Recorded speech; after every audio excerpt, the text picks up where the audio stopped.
Amina had always been called the beauty of the village. Her dark skin glowed like polished ebony under the morning sun, and her tall, graceful figure made strangers turn their heads. People said she had been born to live in a palace, not in a mud house with a leaking roof and an old wooden door.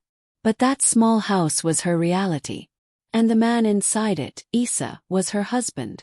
Issa was gentle, patient, and hardworking. Every morning he woke before sunrise, washed his face at the clay water jar, and walked barefoot to the fields with his tools over his shoulder. He would kiss her forehead before leaving, whispering, "One day our life will be better." But Amina no longer believed him. She wanted a life that was better now. She hated the dusty yard, the smell of goats passing by, the cracked walls and the little marketplace where women sold mangoes and vegetables to survive. She hated that Issa never had enough money to surprise her with gifts, perfumes, or a new dress. She hated waking up and seeing the same perfect blue sky, because it reminded her that she would never escape her small world. At night she would lie beside Issa and scroll through her phone, watching women wearing gold watches, luxury abayas, silk dresses, women recording videos inside private jets and penthouse suites. They were smiling. They looked untouchable. They looked worshipped. And she asked herself, why not me? Slowly, shame replaced love. She began to avoid walking next to Issa in public. She refused to go with him to the market. When neighbors greeted her with warmth, she answered coldly. She stopped cooking for him, stopped waiting for him, stopped listening to him. And Issa, who still called her my queen, didn't understand that in her heart, he no longer held a throne. One afternoon, while returning from the fields, he found her sitting in front of the mirror with tears in her eyes. He knelt beside her and held her hands carefully. "Amina, why do you cry like this?" She pulled her hands away. "Because I am tired of living like a nobody."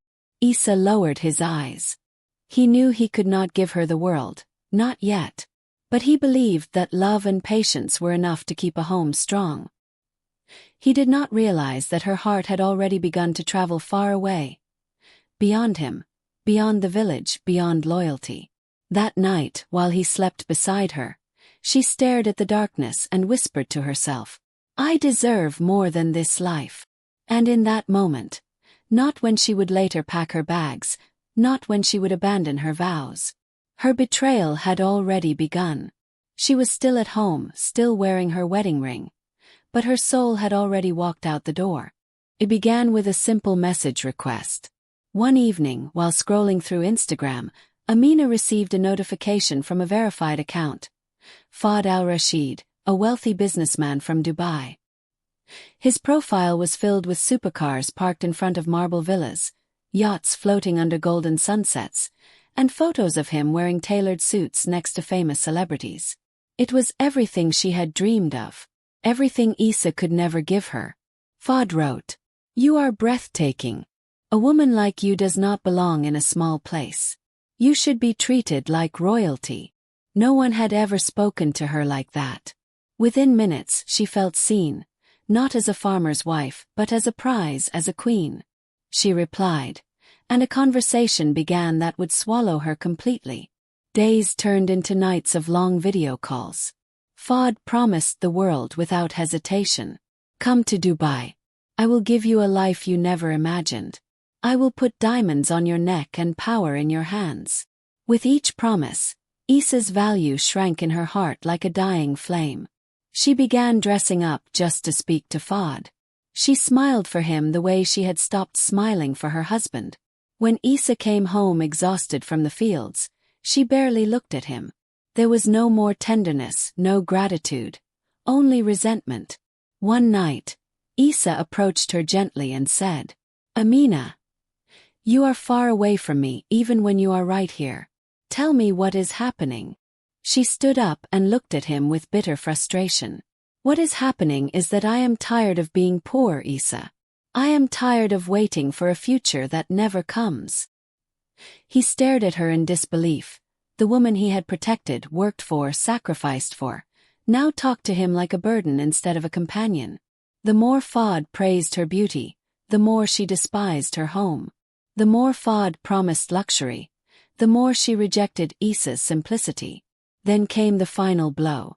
Fahd sent her a plane ticket, first-class seat to Dubai, hotel reservation, chauffeur pickup, everything arranged. It was not just an invitation. It was a doorway out of her life. The next morning, she packed her belongings while Issa was gone. She didn't leave a note, not a thank you, not a goodbye. When he returned, he found only an empty room and the silence of betrayal. Amina was already on a plane, sipping champagne, taking pictures to post online with a caption, "A new life begins," while Issa stood alone in the doorway of their broken home. She looked down from the clouds and believed she had finally escaped poverty. What she didn't know was that she wasn't flying toward a kingdom. She was flying straight into a mirage. From the moment she arrived in Dubai, Amina believed she had crossed the gates of paradise. A private driver held a sign with her name. The hotel lobby glittered like a palace. Marble floors, crystal chandeliers, perfumes floating in the air like invisible silk. She filmed everything for social media, her smile wide and confident. For the first time, she felt she was living the life she had always deserved. Fahd arrived later that evening. Charming, powerful, charismatic. He gifted her a gold bracelet and took her to a rooftop dinner overlooking the sea. He told her she was different from other women, and that he saw a queen inside her. Every word fed her pride.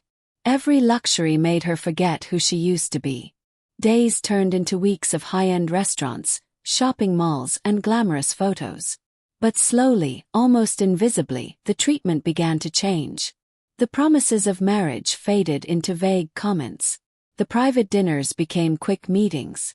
The compliments became possessive silence. He never once mentioned introducing her to his family. He never spoke of a wedding again. He never called her my future wife. Only my beautiful distraction. One night she asked gently, "When will I meet your parents?" "You said." He cut her off with a cold smile. "Amina, don't rush. Enjoy what you have." A chill ran down her spine. The next week, her hotel reservation ended, and Fahd did not renew it. He moved her into a smaller apartment outside the center of the city, far from the glamour she thought she had married into. The private driver disappeared. The gift stopped. So did the late-night calls. She began to feel like furniture, not a bride.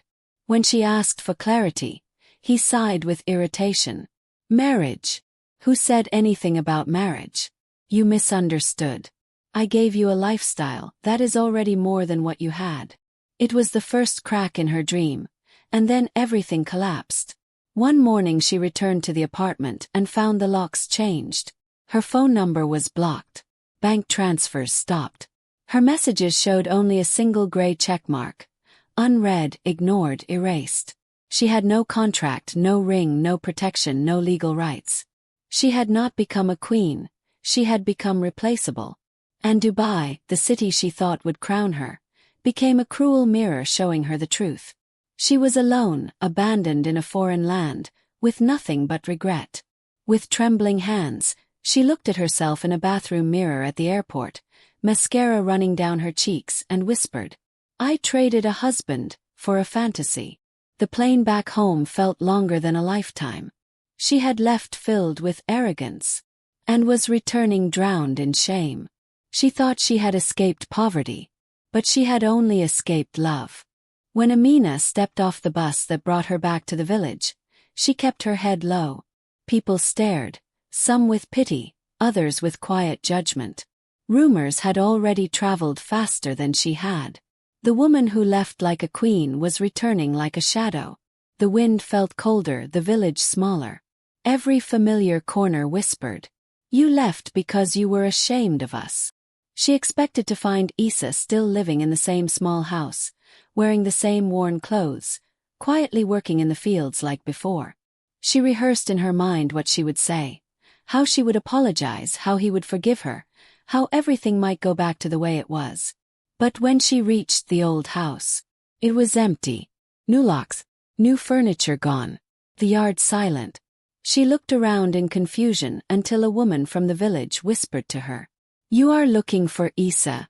You haven't heard." Amina frowned. "Heard what?" The woman smiled with a mixture of surprise and irony. "He is not Isa the farmer anymore. He is King Isa now." Amina blinked, her chest tightening. The woman continued. "His family inherited the ancestral lands. There was gold there. A foreign company invested, they signed deals, and riches flowed. He built schools, a clinic, new houses. He was crown chief, then king. He is a leader now, powerful and respected." Amina's knees almost gave way. The man she abandoned was now everything she had chased in another man. When she was taken to see him, her heart pounded so loudly she could hear it in her ears. The palace was built on the same land where Isa once walked barefoot with cracked hands and dusty clothes. Now soldiers guarded the entrance, villagers lined the road to greet him, and musicians played in honor of his arrival. He appeared in a royal robe of deep white and gold, walking with a calm majesty that once would have seemed impossible. His posture was confident, his head held high, not proud in ego but rich in dignity. Amina felt invisible in his presence. Where she once saw a poor man, she now saw a king who had been a king in character long before he sat on a throne. He looked at her briefly, not with anger, not with longing, but with a quiet distance, the kind that comes from wounds that have already healed. She tried to speak, but her voice trembled. "Isa, I came back." He did not answer her. Not out of cruelty, but because he had already moved forward. The man she abandoned while he was planting seeds was now harvesting a destiny she could no longer be part of. She watched him walk past her, slow, regal, untouchable, and realized the deepest truth of all. She hadn't just lost a husband. She had lost the future that was supposed to be hers. Amina waited 3 days before she found the courage to ask for a private audience with Isa. She prepared herself carefully, hoping he would still see the woman he once loved. She rehearsed her apology over and over, all the things she wished she had said before she ever boarded that plane. When she entered the royal hall, Isa sat on a carved wooden throne, not surrounded by gold or diamonds, but by people who respected him, children he had educated, elders he supported, families he provided for. His wealth had not made him arrogant, it had made him greater. She stood before him, fragile and trembling. "Isa, I know I do not deserve to stand here. I destroyed everything you gave me. But I came to say I am sorry. I didn't see your value until I lost you." There was a long silence, heavy but not cruel. He looked at her with calm eyes, not angry, not bitter, simply free. Then he spoke slowly. "Amina, you did not leave because I was poor. You left because you could not recognize love when it was simple." She lowered her head, tears falling. He continued, "Riches can come and go, but loyalty, once it is broken, it does not return the same." Amina tried to step closer. "But Isa, I still love you. I want to rebuild." He gently raised his hand for her to stop. "You want the life I built, not the journey that built it." Those words struck harder than any punishment. She finally understood.